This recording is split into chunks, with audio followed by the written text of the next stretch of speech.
Well, good evening. I certainly appreciate everyone being here tonight as we're looking at the book of Daniel.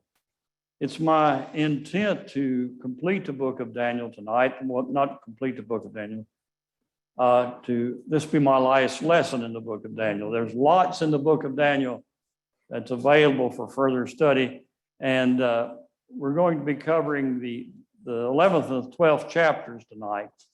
And if you've read through the 11th chapter, if you're like me, your head is spinning, right? Every time I read through the 11th chapter, I have to stop and say, no, this king was where and who and where. And it's difficult for me to keep up with all. We're not going to go through all that in detail in class.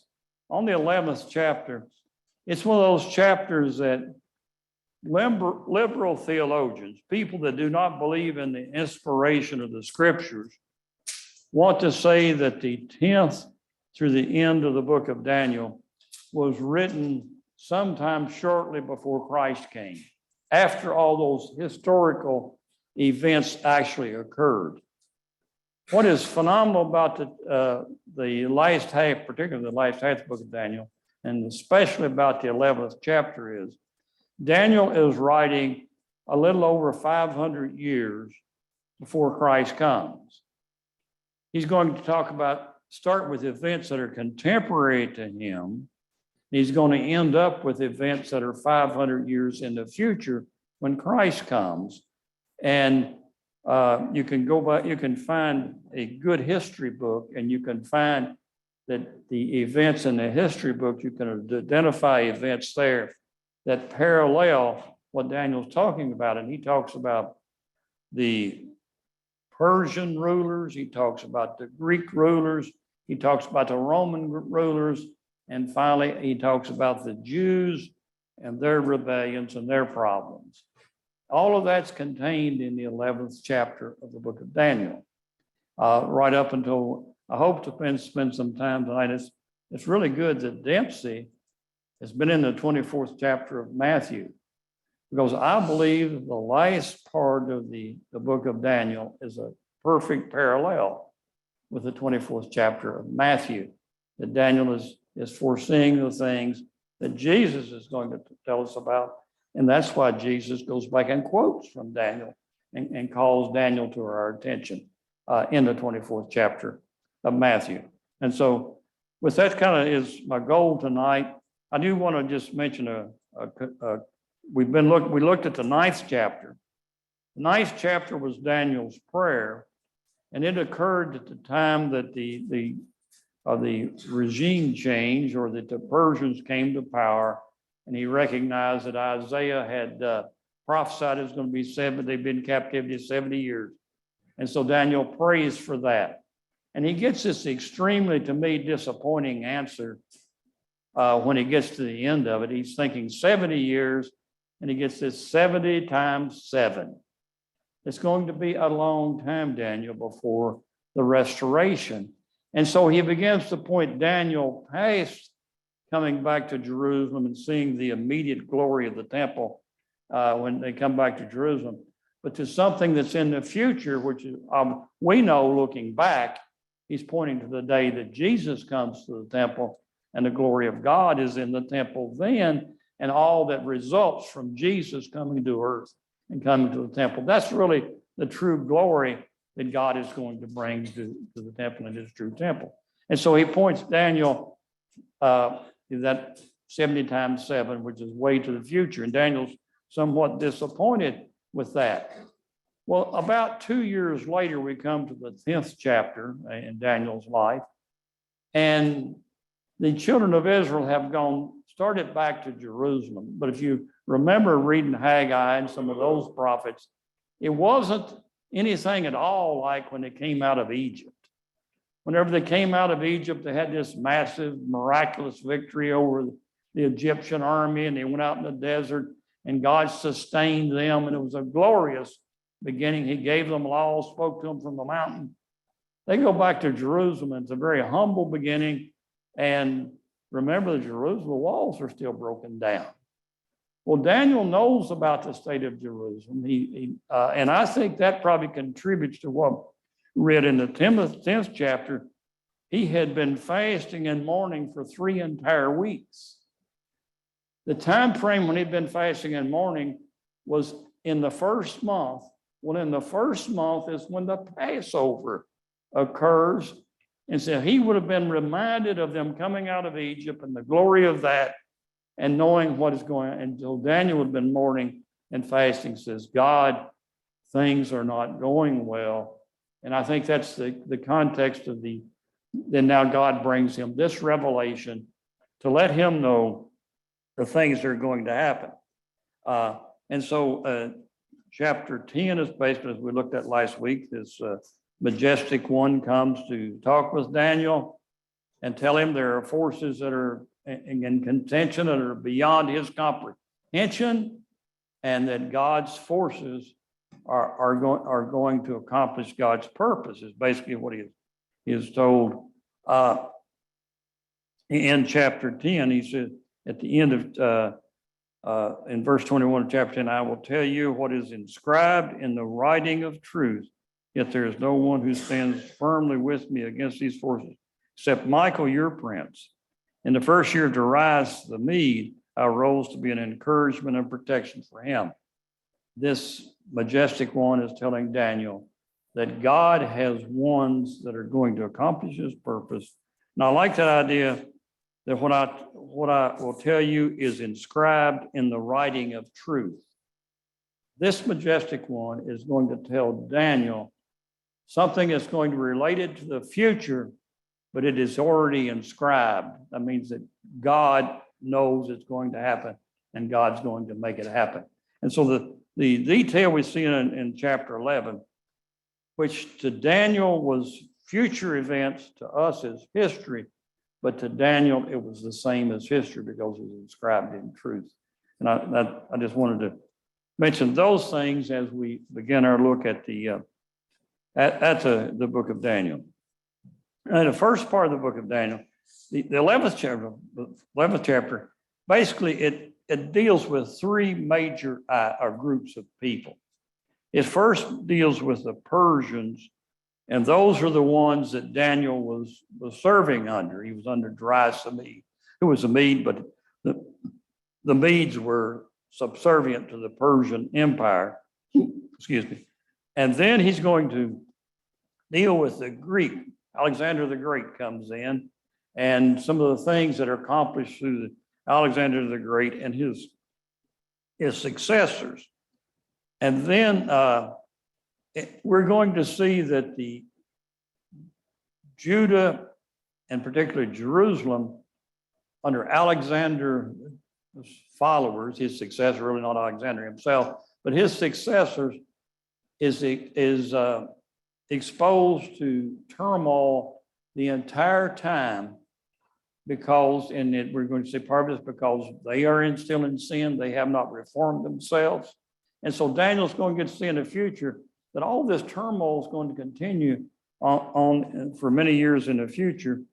And then finally, we're going to get in the 11th chapter, we're going to get exposed to the Roman Empire.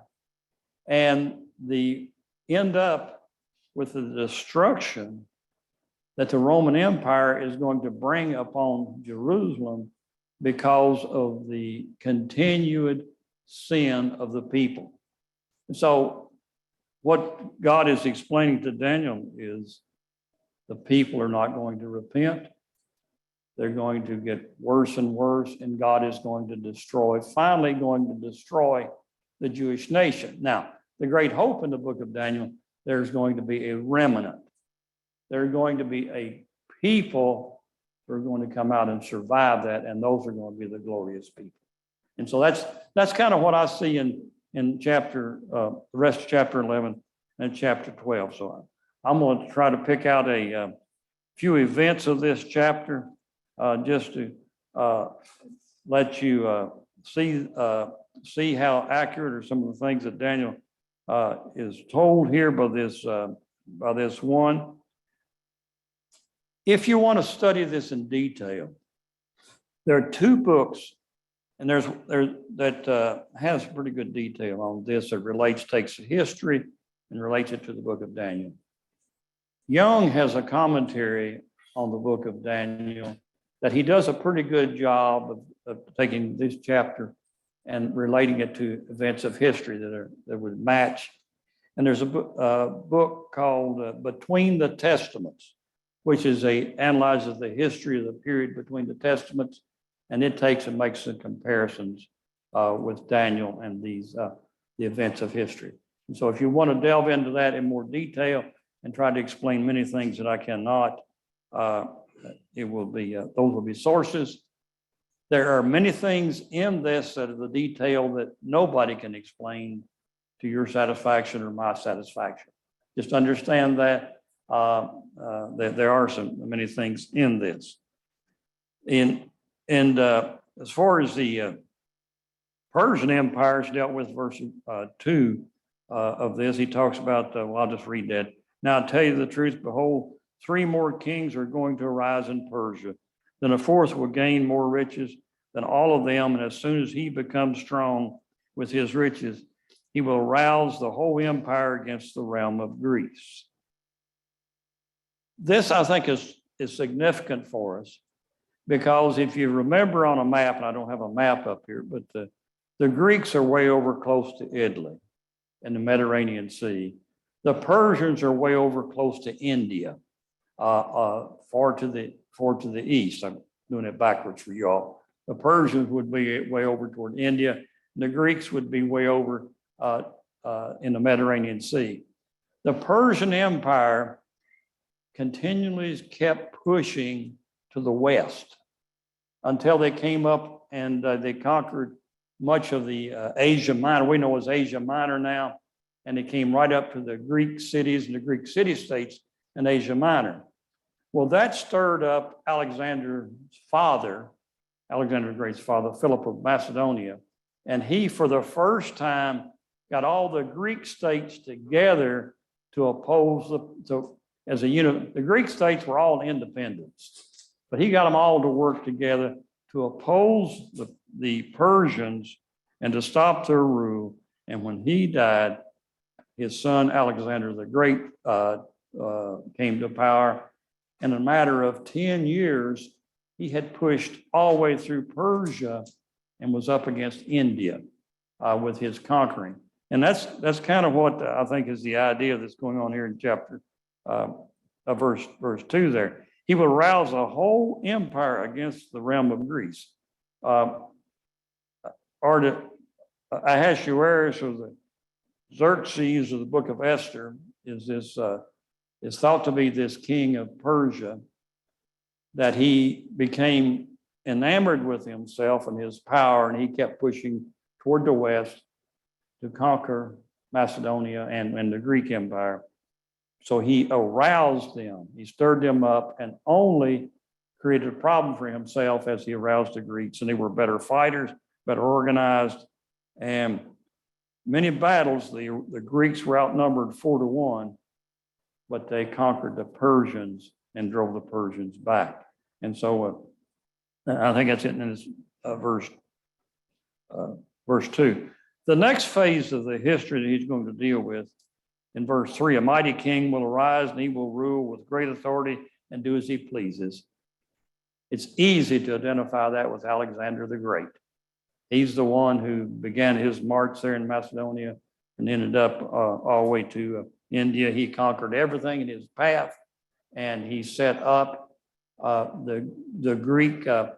He set up the Greek culture and Greek cities everywhere he went, and he had a influence well beyond his years because of this conquering setting of the Greek culture. But he died early, and as in this verse 4, but as soon as he has arisen, his kingdom will be broken up and parceled out through the 4 points of the compass, though not to his own descendants or according to his authority, which he wielded, for his sovereignty will be uprooted and given to others beside him. When he died, 5 of his generals got power. 1 of them lost his power. And we have 4 of his generals ended up in power. there was the Egyptians were under the general Ptolemy, and the Syria and the lands to the east were under the Seleucid generals. The other two generals, their names escape me right now, Seleucus ruled Syria, Cassandra ruled Macedonia, and Lysimachus was the other one. Those are, if you need names for children, please get them out of the book of Daniel. Those of you having children, you just will not have a duplicate in the school if you have a Lysimachus. Anyway, those are not significant because in the book of Daniel, because they don't interact with the children of Israel much. We're going to see that since we have the Ptolemies get control of Egypt, and the Seleucids get control of what was Persia, the Persia and Syria, then Israel or Jerusalem is right in the middle between those two. And so whenever, even though they were generals from the same empire, they always were trying to extend their piece of the pie over top of the other fellow's piece of territory. So there was always a conflict. The Seleucids were always pushing into the Ptolemies territory, and the Ptolemies were always pushing up into the Seleucids territory. And so that left Jerusalem in the middle in this conflict. And so what they would find at some points in time, they would be subservient to the Seleucids, and sometimes they'd be subservient to the Ptolemies. They found themselves in the same position they found themselves in before they went to captivity the first time. They were trapped between Egypt and Assyria and Babylon in those days. Now they're trapped between the Seleucids and the Ptolemies, two different territories. I'm not going to go into some of the detail here. I do think there's some most interesting stories. If you read this history about where a Ptolemy king would send his daughter up to marry a Seleucid king and hope that that would bring peace, but they would end up falling out and the whole thing would fall apart. That's foretold here in the book of Daniel, how through intrigue and how through deception.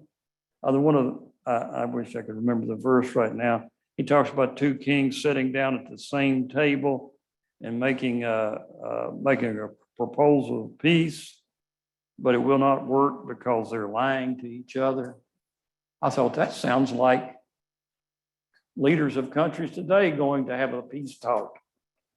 They're never going to have a truthful conversation with each other. And so the peace is never going to. But that same type of thing is mentioned here in the 11th chapter of Daniel, that these generals or these kings were going to do. And we can turn to history and see that they did these very things. And so that is a type of thing that we see going on, and that goes down through about verse 30 or so, from as I understand it here in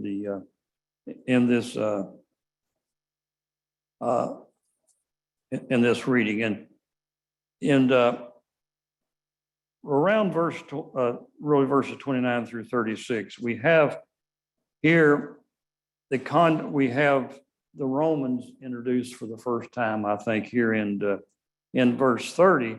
The Seleucid king had come down to Egypt to try and dominate Egypt. And it says here in verse 29, and at the appointed time, he will return and come into the south. The south is Egypt. But this last time will not turn out the way it did before, for the ships of Kittim will come against him. Therefore, he will be disheartened and return and become enraged at the holy covenant and take action. So he will come back and show regard for those who forsake the holy covenant. The Seleucid king came down to Egypt. The Romans now were beginning to, this is probably about 190 to 200 BC. And so it's 250 years after Daniel. The Romans were beginning to exert their power. They wanted to dominate Egypt, so they forced the Seleucid king back to the north. And I just want to read some of the results of that, so to see how this was affecting the children of Israel. And so,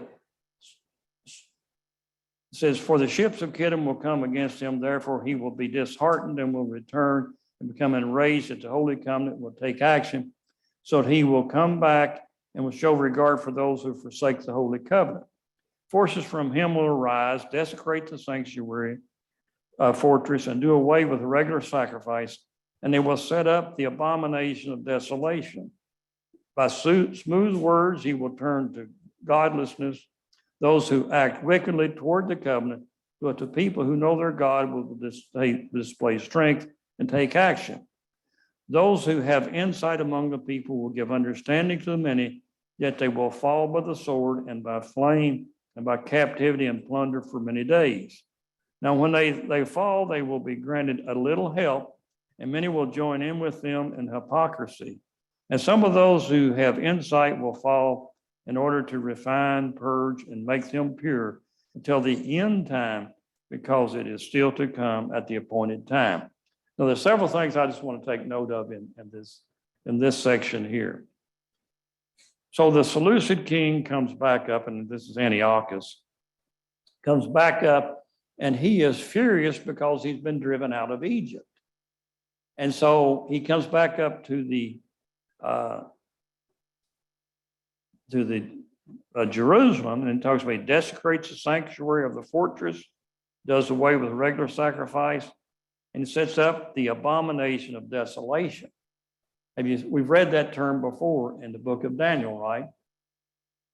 The idea of the abomination, those two words, the idea of abomination is something that would be putrid before God. Would be, and so desolation was linked to the idea that God's temple is completely destroyed. There's nothing going on there. That's what we had with the destruction of Jerusalem to start with.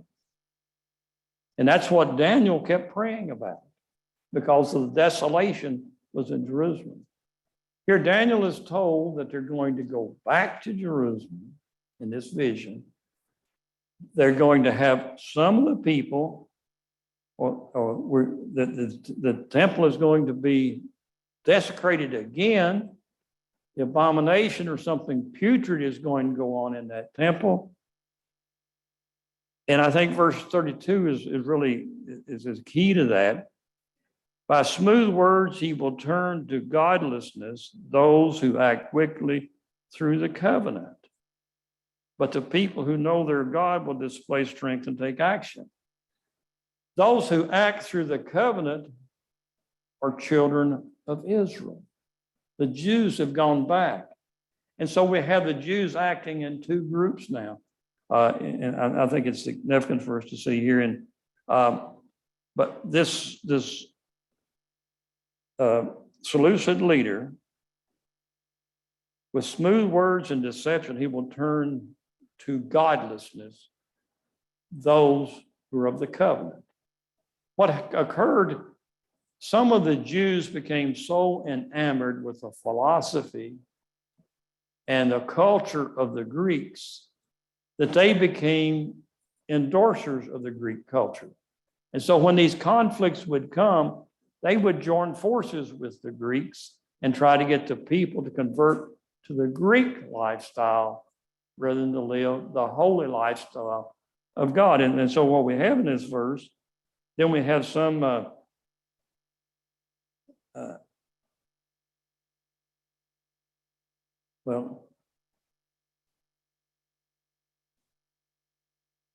but the people who know their God will display strength and take action.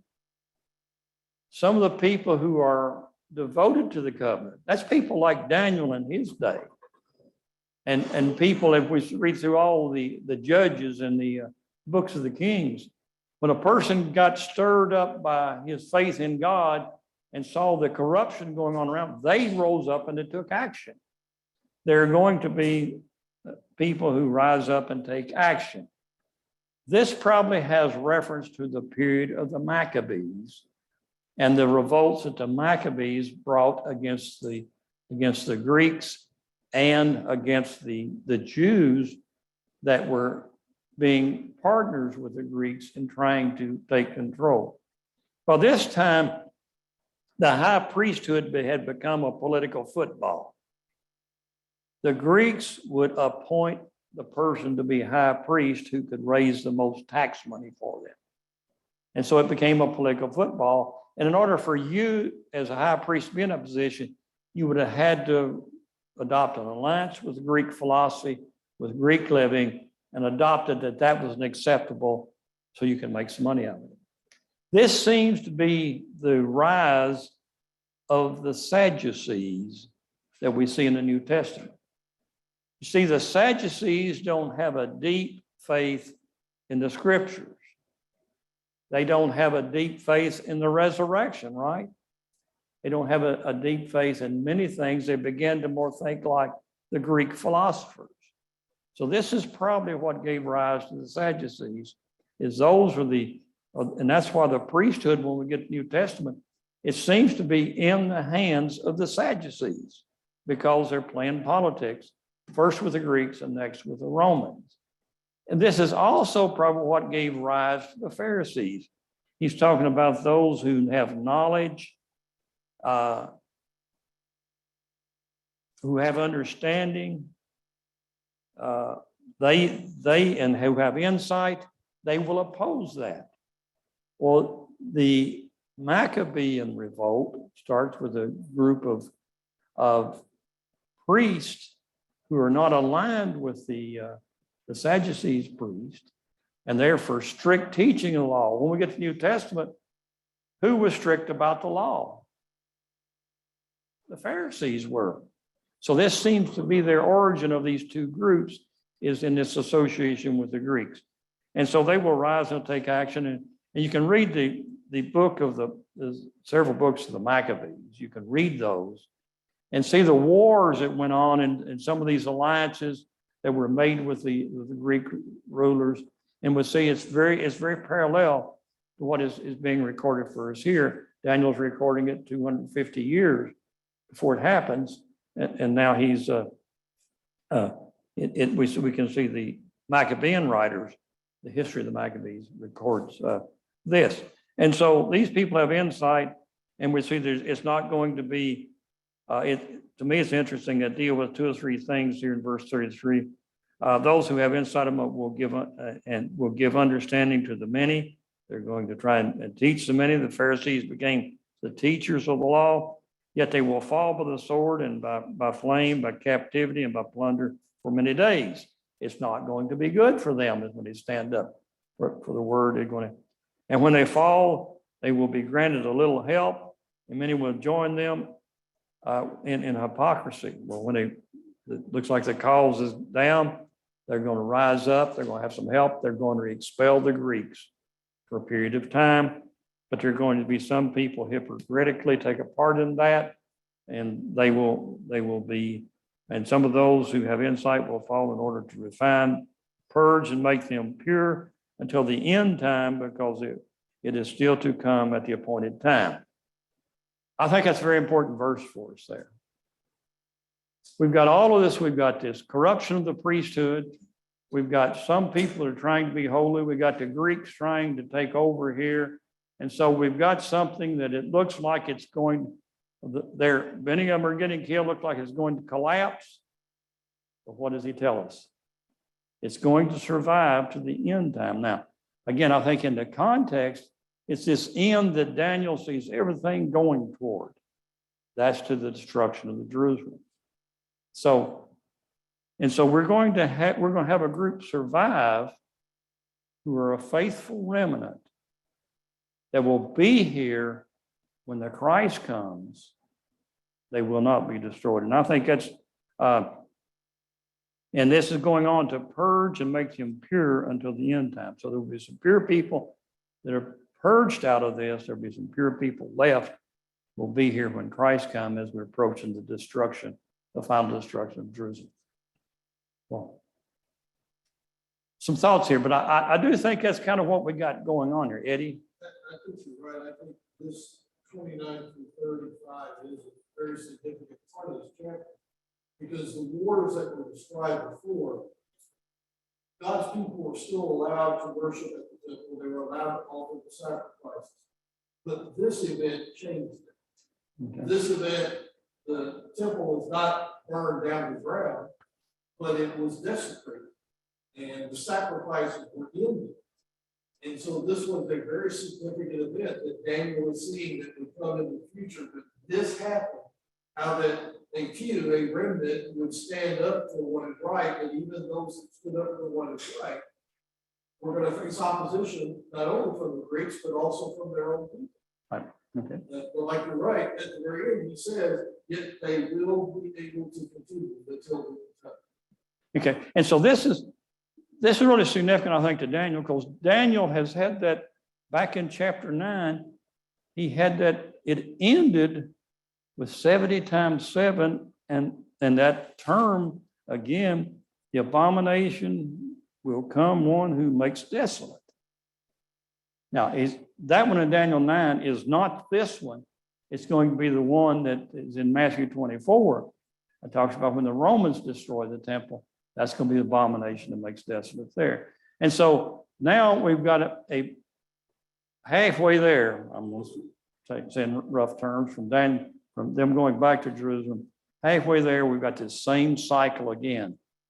They have become, as he says here, is for them to purge and to make them pure. They have become very corrupt and evil in God's sight. And so now this happens again. Daniel's being told, yes, they're going back, but it's going to be tough because people are not going to follow God, and they're going to be purged in that. So I think that's to me, that's really one of the significant sections in this 11th chapter. Any other thoughts here?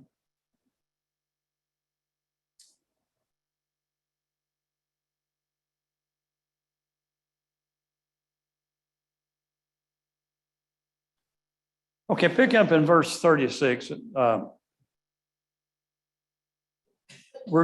believe that he now begins to talk about the influence of the Roman Empire in verse 36.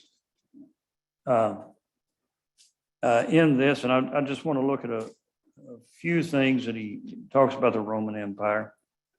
I think that we can identify these with the Roman Empire. Then the king will do as he pleases, and he will exalt and magnify himself above every god, and will speak monstrous things against the God of gods. And he will prosper until the indignation is finished, for that which is decreed will be done.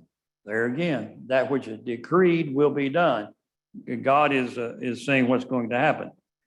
He will show no regard for the gods of his fathers or for the desire of women, nor will he show regard for any other god, for he will magnify himself above them all. But instead, he will honor a God of fortresses, a God whom his fathers did not know. He will honor him with gold, silver, costly stones, and treasures.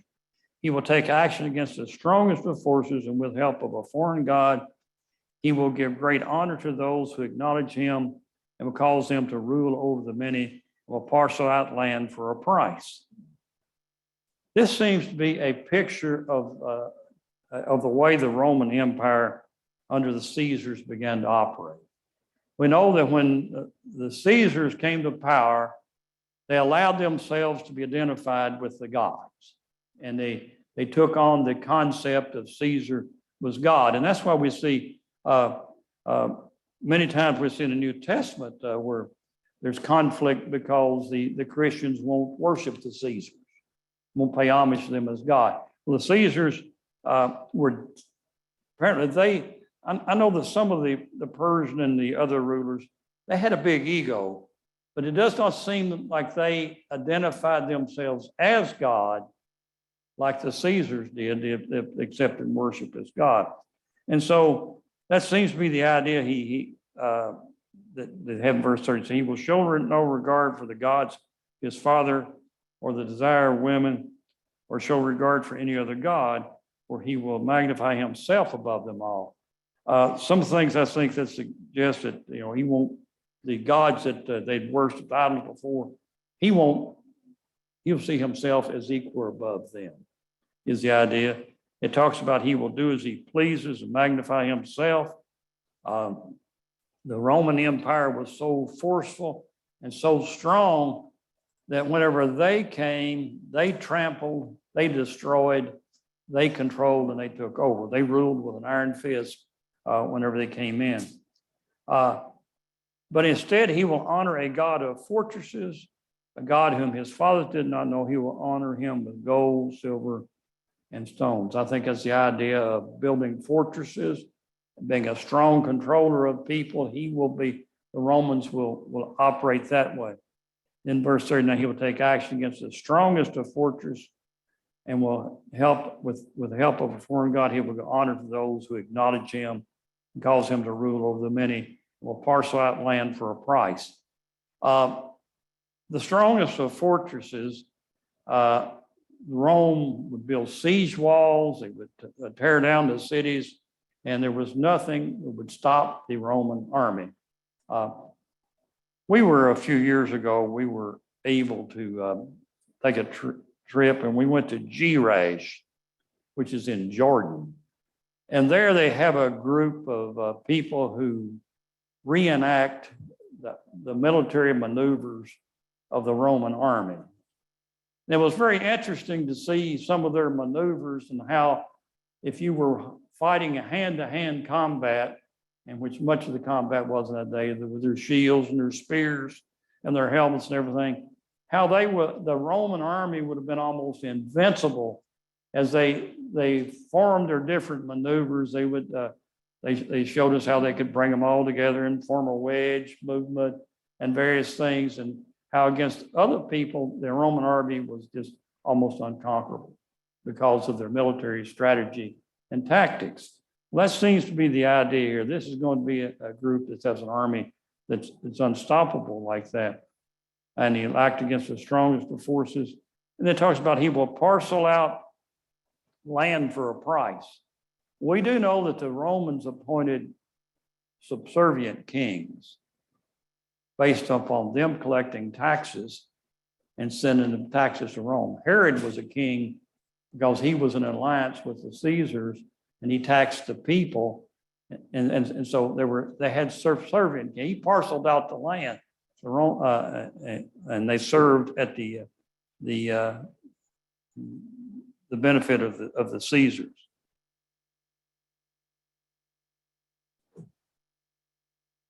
Okay, it says that, and at the end time, the king of the south will collide with him, and the king of the north will storm against him with chariots and horsemen and many ships, and he will enter countries, overflow them, and pass through. And then the part I want to get to here, and he will also enter the beautiful land, and many countries will fall, but those who will be rescued out of his hand, Edom, Moab, and the foremost of the sons of Ammon. They will stretch out his hand against the other countries. The land of Egypt will not escape, but he will gain control over the hidden treasures, the gold and the silver, and the precious things of Egypt, and the Libyans and the Ethiopians will fall at his heels. And so that's why I think this is a picture of the Roman Empire. The Persians never conquered Egypt. They never conquered Greece. The Ptolemies they went down and fought with Egypt, but they never maintained control, or on the Ptolemies, but the Seleucids, they never maintained control of Egypt. The first group to maintain this dominance of Egypt was the Romans. And they conquered Egypt and Ethiopia. I do not have a clue as why they were not able to conquer the sons of Edom, Moab, or Ammon. But it says they do not conquer them. I want to make note here, this king or this empire entered the beautiful land. What do you think the beautiful land is to Daniel? That's the land of Israel. They entered and controlled that. So we see the Romans did come in and control the land of Egypt, or land of Israel. In verse 45, he will pitch the tents of his royal pavilion between the sea and a beautiful holy mountain. he will come to his end and no one will help him. I think that's an interesting comment there. If you know the Roman port city in Israel was Caesarea Maritime. That's where Paul often would board a ship and go out on a missionary journey. That's between the sea and the holy mountains. That's interesting if that's what he may be talking about there. That was the judgment seat of the Roman government in Judea, was there Caesarea Maritime. And so that was where Herod had his judgment seat, and the other Roman, when Paul went there before he was shipped off, was in this. And so I do think that's interesting that perhaps is what he's talking about there. So we have this transition in chapter 11 from the Persians to the Greeks to the Romans. The Jews do not fare well in any of this, and I think it's related to their sin. They're not being faithful, but there is a remnant, and we're still working toward an appointed time. A time of the end is what we're working toward. Now, chapter 12 is the time of the end. This is a chapter I think is very much in parallel with Matthew 24. And so what I don't cover tonight, Dempsey can pick up in Matthew 24 with that. It says, now at that time, that's at the time that the Roman Empire is camped between the sea and the holy mountain. They're maintaining governance from Caesarea Maritime. At that time, Michael, the great prince who stands guard over the sons of your people, will arise. There will be a time of distress such as never occurred since there was a nation, until the time that at the time your people, everyone who is found written in the book of life will be rescued. Does that sound like Romans or Matthew 24? Well,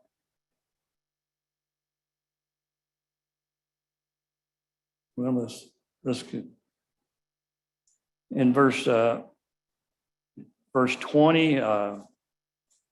Well, let's go back. Therefore, when you see the abomination of desolation in verse 15, which was spoken of through Daniel the prophet, standing in the holy place, let the reader understand. Then there those will be who are in Judah must flee to the mountains, and whoever is on the housetop must not go down and get the things that are in the housetop.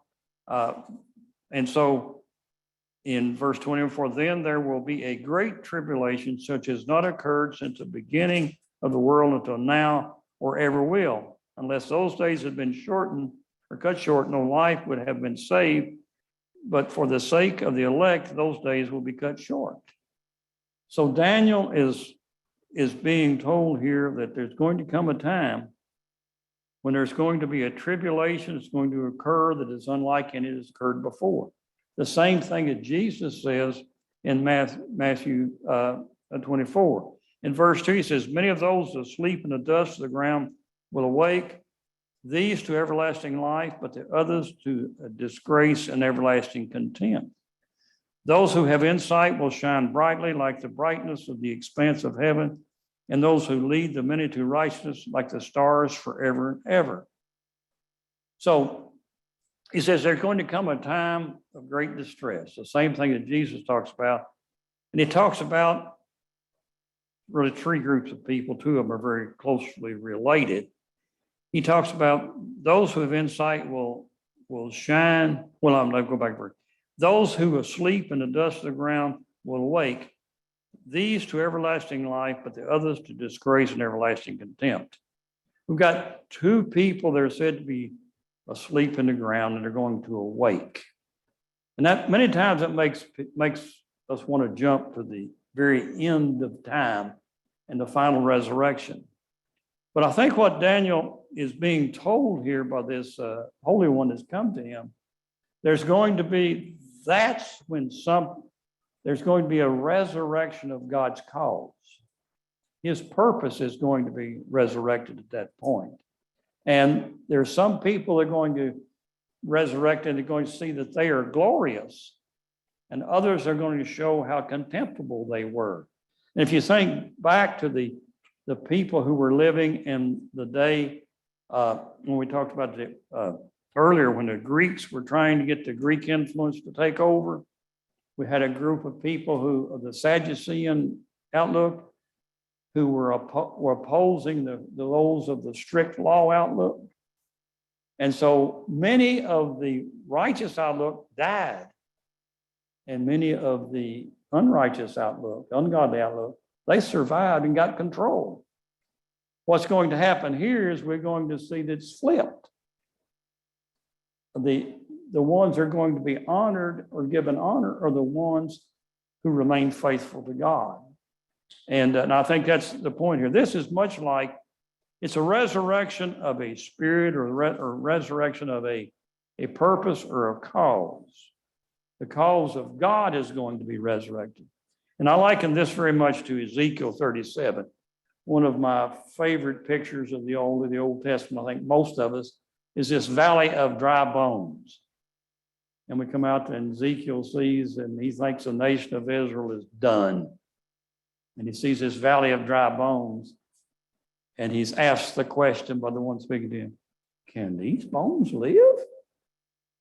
And all of a sudden we hear the rattling and the sinews. And that's all a symbol of Israel coming back to life after captivity. And I think that's what we have here is this picture. That which appears to be in the dust to be destroyed is going to come to life. And that which opposed it is going to be exposed as contemptible. And then in verse 3, and those who have insight will shine brightly like the brightness of the expanse of heaven, and those who lead the many to righteousness like the stars forever and ever. That's one, I think verse 3 is a clue that it's not the very end of time, because we've got the idea of some leading others to righteousness. That will not be at the end of time. That's when the judgment comes. Yes, Eddie? In John 5, Jesus speaks about two resurrections. And he says the first one is a resurrection from death to life. And he says it now is. Okay. As he was proclaiming that message of salvation, he was bringing the dead, the God's covenant people, back to life. Okay. And I think that's exactly what they were talking about. And I think that's what, and he's being shown that, there's going to become this marvelous resurrection of God's purpose. Now, the disappointing thing for Daniel is he's already been told there's going to be this destruction that's unimaginable on your people. And now Daniel is not given, I think it's interesting that in his other vision, he sees the Messiah is cut off and he's never given the rest of the story. Daniel is not.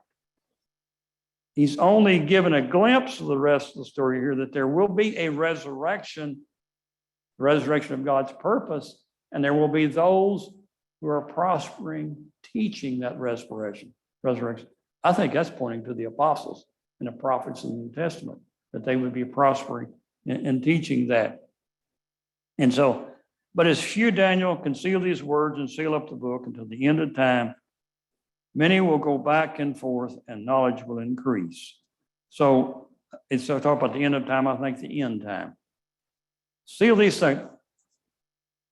Daniel wrote them down. We have a copy of them, and people before Daniel's day or after Daniel's day had a copy of them. So it's not sealed up in the sense they were not available or not visible. They're sealed up in the sense they're not going to be understandable until the time of the future, and then they will be revealed, the meaning of them. You can stand and look back at it, and that's I think that's the idea, Daniel. You're not going to get that explanation, and so you write these down, and you're not going to get that explanation. And then it says, and then I, Daniel, looked, and behold, two others were standing, one on this bank of the river and the other on that bank of the river. And the one said to the man dressed in linen, who was above the waters of the river, how long will it be until the end of these wonders? I heard the man dressed in linen who was above the waters of the river, as he raised his right hand and his left toward the heaven, and swore by him who lives forever that it would be for a time, times, and a half a time. As soon as they finish scattering the power of the holy people, all these events will be completed, or shattering the power of the holy people. All these events will be completed. So Daniel's wondering about when it's going to take place. He's given this comment about a time, times, and a half a time. It's one of those figurative things that he's put in the scriptures. We see it repeated in the book of Revelation. We see it in the Old Testament in 2 or 3 other places. It seems to be a period of conflict that he's talking about in this, because going back to the days of Elijah and his conflict with Ahab and Jezebel, it seemed to have been a 3.5-year drought there, a time of conflict. It seems to be a period of conflict. So there's going to be a period of conflict to go through. The conflict is never present, but at the end of this conflict, these events will be completed. So Jerusalem is going to, the apostles are going to be, we're going to have this persecution of Christians, I think is the idea. There's going to be a period of conflict. At the end of that, these things that we've talked about will be completed. As for me, I heard, but could not understand. So I said, "Oh Lord, what will be the outcome of these events?" He said, "Go your way, Daniel, for these words are concealed and sealed up until the end time." Again, to the end of the nation. Many will be purged, purified, and refined, but the wicked will act wickedly. None of the wicked will understand, but those who have insight will understand. For the time that the regular sacrifice is abolished, the abomination of desolation is set up, there will be 1,290 days. How blessed is he who keeps waiting, attains to 1,335 days. But as for you, go your way to the end, then you will enter into the rest and rise again for your allotted portion at the end of the age. So, 2 or 3 things in this I just want to note here is Daniel's not giving the answer, the explanation that he was hoping for on some of these things. That's sealed up. Verse 10, there are going to be many purged, purified, and refined, but the wicked will act wickedly, and none of the wicked will understand. That's a picture of the Pharisees and the Sadducees when Jesus came. They acted wickedly, but they never understood the gospel that Jesus was presenting to them. And I think that's the idea, is going to be that. And then he talks about this time from the regular sacrifices abolished, abomination of desolation. That seems to have to do with how long is it? It has to do with the time from the Romans taking the temple and destroying the temple. It symbolically represents that time of distress in some way. But blessed is he who survives into the 1,335 days. You get through that, seems to be the idea. And that's what I think in Matthew 24. He told them to escape from the mountain to escape that. I think that's some of the things that might be suggested there. But Daniel, you go your way. You're going to be blessed. And if we've got the end of time anywhere, it's in the very last there. You will get your reward. Okay. I ran through that, but that's kind of what I see here in the 11th and 12th chapters. It's a very direct look by the Holy One to Daniel about the time and what leads up to the coming of Christ and the destruction of the wicked nation of Israel. Okay. Thoughts, comments? Yeah. This part of verse 10, where it says, many will be purified, cleansed, and refined, but the wicked won't understand. Right. You have to consider, how are the righteous going to be purified, cleansed, and refined? They're going to have to go through the fire. Right. That's how the purification takes place. And that's consistent with the message of the end of the Old Testament. You know, the latter minor prophets all talk about this purification process and the fact that it's going to come through hard times. And so when the wicked look at that and they see the righteous being persecuted, they're not going to understand. They're going to say they're getting what they deserve because, you know, they're acting foolishly, believing in a God that's going to save them, and they're getting what, they're just desserts. Mhm. The righteous will understand, though, that hard times are what will purify. Okay. That's the wisdom that comes from it. And so when he tells Daniel, you're not going to understand all that, you're not going to know everything that's going to happen, but your part is to endure to the end. And that's consistent with the message throughout the rest of Scripture. You get the book of Malachi, where the wicked are saying, why is it worth anything to follow the Lord? The wicked are prospering. Why is it any good to follow the Lord? But the righteous remember the Lord, and they were the ones who were remembered by the Lord, and their names are written in the book of life. So then Jesus comes onto the scene 400 years later, and he says, times are coming, hard times are coming, but the one who endures to the end, and he says it multiple times, the one who endures to the end will be saved. And so then you get to look like Revelation. I mean, just look at the letters to the 7 churches. Each of the letters ends with a statement about the victor and what will come to the victor who endures to the end. And so it's just this consistent red thread through the entire Scriptures. And it's all right here in Daniel. Okay. And it's consistent with the theme, that you gave us from the very beginning. God is the king.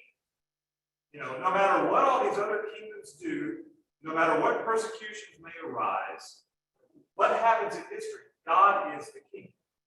And his kingdom is going to last. Okay. And that's hard for us to fathom sometimes, living on this earth. But I appreciate that. That really is a good place for us to end in the book of Daniel, that God is in charge. It's going to, the righteous are going to suffer. How many times in the Old Testament did they suffer? My greatest example is Jeremiah. Jeremiah the prophet suffered, regularly. And Daniel suffered, and the other individuals suffered. But stay with God, and in the end, he will reward you. Thank you. I've enjoyed the book of Daniel. I just want to say that I'm sorry I got interrupted so many times of being gone a couple of times on this. I appreciate Kevin taking the class during that time. Every time I read through any book, it's my favorite book when I'm reading it. So Daniel's been my favorite book the last couple of months. But there is so much to be gained by every time you study it. And we need to always look at it from the perspective that this is a part of God's whole story that he's delivering. It's not a isolated thing about 4 guys in captivity. It's God's delivering us a message about who he is and who we are. All right, thank you. I guess we won't meet next Sunday night, but the following Sunday night, we will have our prayer meeting. John's got that ready. He's already sent out some outlines on that. This would be the following Sunday night. All right, thank you. Come back Wednesday night. Okay, let's have a prayer at this time. Our dear holy God and Father, we come before you. We are feeble in our understanding. We pray that you will help us to go back and reread your word and with an open mind, with a desire to know what you have told for us.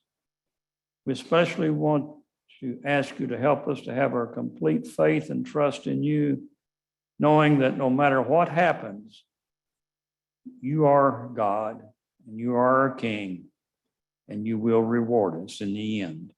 In Christ's name we pray, amen.